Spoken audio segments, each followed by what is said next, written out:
Welcome to the Bitcoin Basics podcast with your hosts, Faris and Gordon from coincompass.com, enabling you to safely buy and securely store your Bitcoins. All resources are in the show notes and description, including our disclaimer.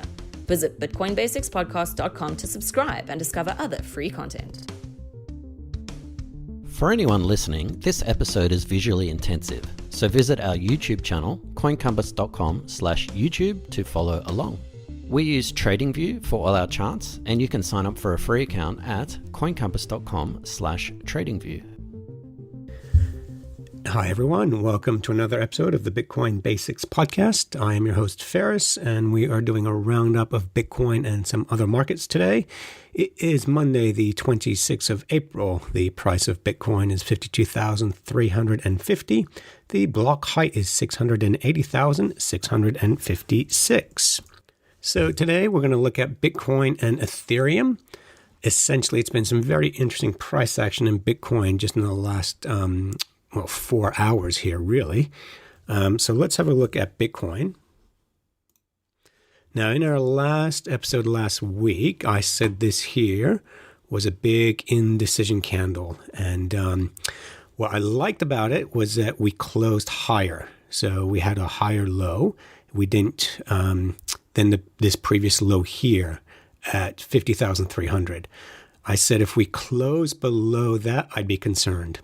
So that's where we're going into. So looking at this on a weekly chart, if you just ignore this new white candle here, if we don't look at that, this is where it closed. So that would not look very healthy to me. We closed below this level I identified as a key level. I was watching this on a smaller time scale. So I'm moving to a 4-hour chart. And here, when we went down to 47,700 and we bounced up, I actually tweeted that might be the low there. So here's a Twitter. This looks like a good BTC entry point, very overextended on the daily 4-hour and 1-hour RSI, and a 9 reversal in play from the tone phase indicator.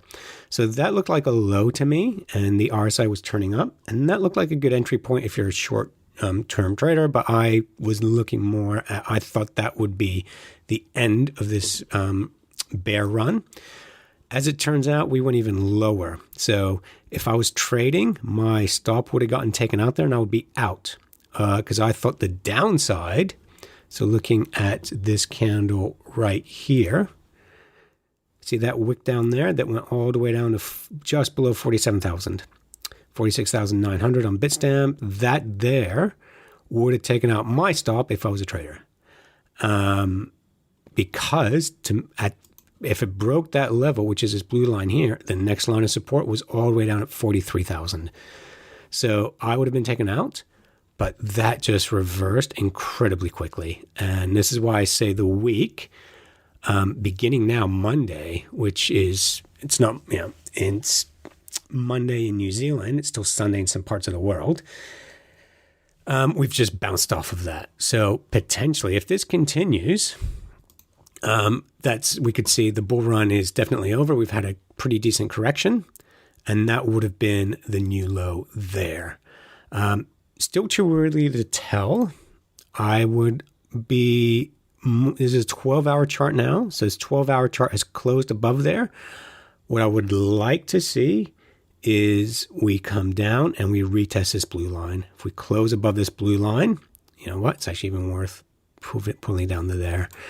We retest down in here at 47,000 and bounce back up. Then that's a sign to get back in.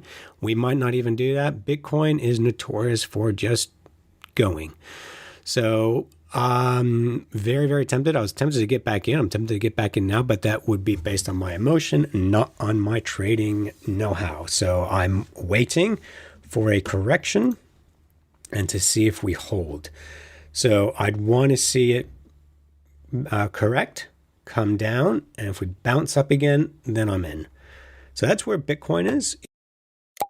If you enjoyed this podcast, please subscribe, like, and share so we can find others like yourself.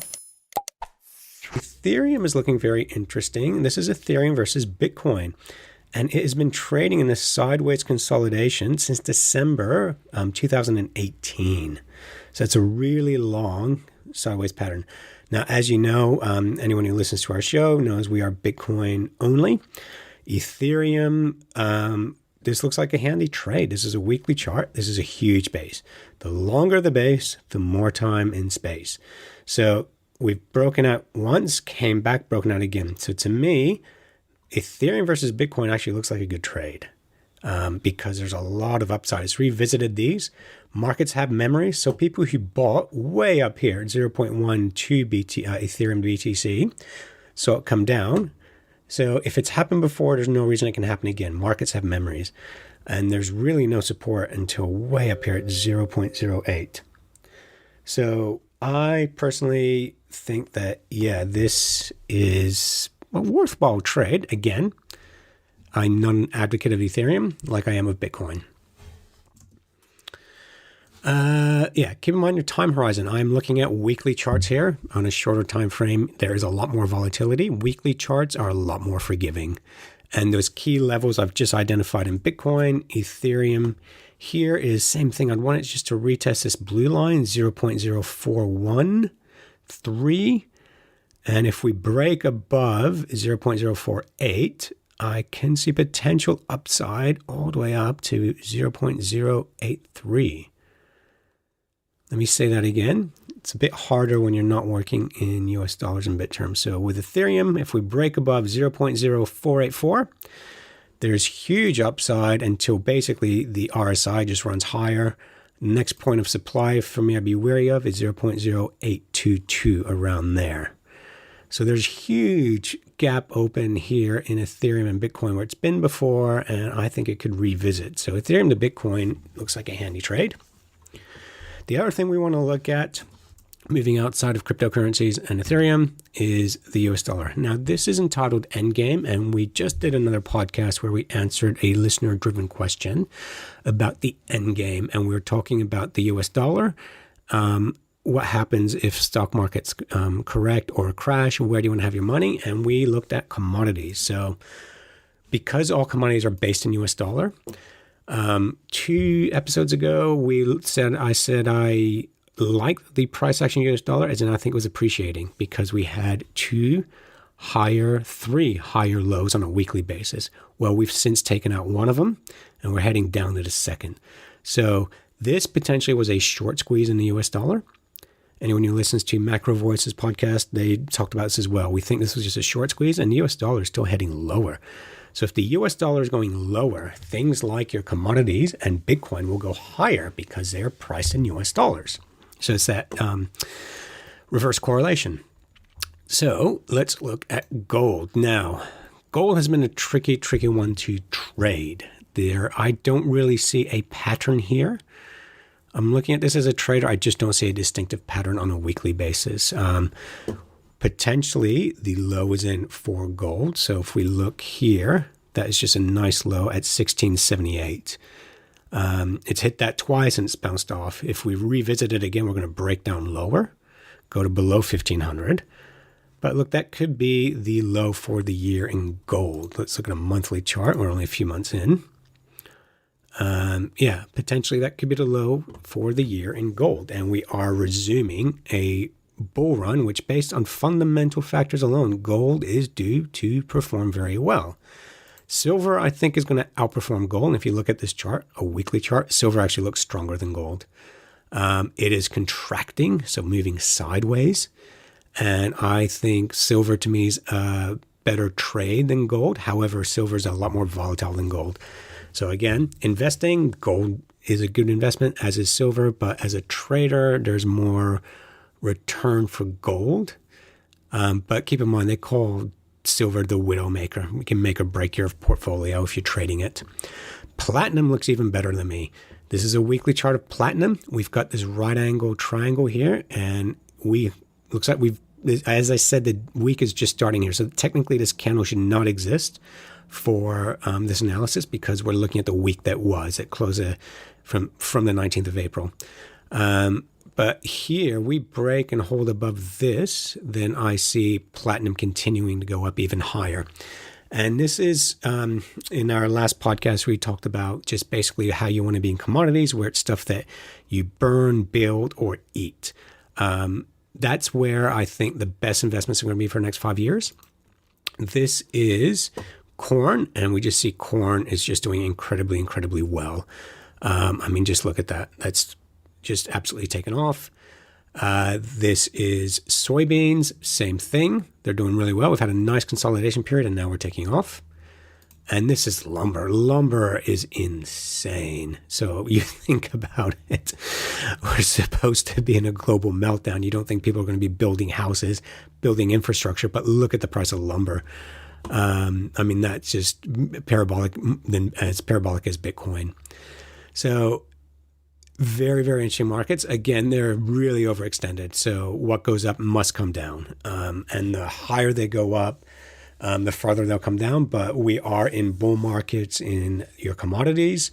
If the dollar keeps going down, you're just going to see these things going up. So again, just keep in mind that you're far better off trading and holding these things trading on a weekly basis. And you're even better off just holding them if you can. But if you make your money day trading, I'd be moving to a weekly time scale because it just takes out so much volatility. Case in point, Bitcoin. This is if you're a short-term trader, you would have gotten wiped out there just to see that. If you were running on a weekly basis and you got in, Bitcoin has been a bit tricky actually. This is a different to what I've seen. So very, very tempted to get back in here, but I think there's still a range in here in Bitcoin from 47,000 to 64.8. That's still a range. So we still got to break through 64.8 to go higher. And there's still some support there. So yeah, just be a bit careful. I mean, I like Bitcoin simply because I've been paying attention to it for such a long time. But this one I've found a bit difficult as a short-term trader. I would have gotten stopped out there. If you did a soft stop, which basically means you don't put your stop in until it gets alerted, you would have been fine. But just something like Bitcoin, once it goes down, it can just keep running and just run through your stop and watch you get decimated. So I would have been stopped out there. It would have been the right thing for me to be stopped out, but I would have been annoyed. But I would not have predicted this. Like, why did it do this here and not all the way back here? That, to me, that level of support gets touched again. It goes through, it would keep going. That's irregular. So I can't get upset that I followed my trading rules. Lesson here, what is your time horizon? Is it a weekly chart, which is what I'm doing? Then only look at your weekly charts. So to me, the week that was, this one here, that is not a trade. I would not short because we're in a bull market. I would not go long because that's a nasty candle. So the week just starts for me on a weekly chart. This candle does not yet exist. If it goes all the way up to here, past 60,000, fine, I'll get in. That tells me it's time to go in. This could correct and go back down. We don't know. So long term just removes a lot of stress. If you're dollar cost averaging, as we recommend, what do you care if you bought at 58,000 this week or, at 48,000 last week and at 52,000 this week? That is not going to stress you out. So time horizon, holding really just does benefit you in that you don't lose sleep at night. And that's the main thing. That's one thing you cannot buy is a good night's sleep. So thank you for listening. Please hit us up if you have any questions.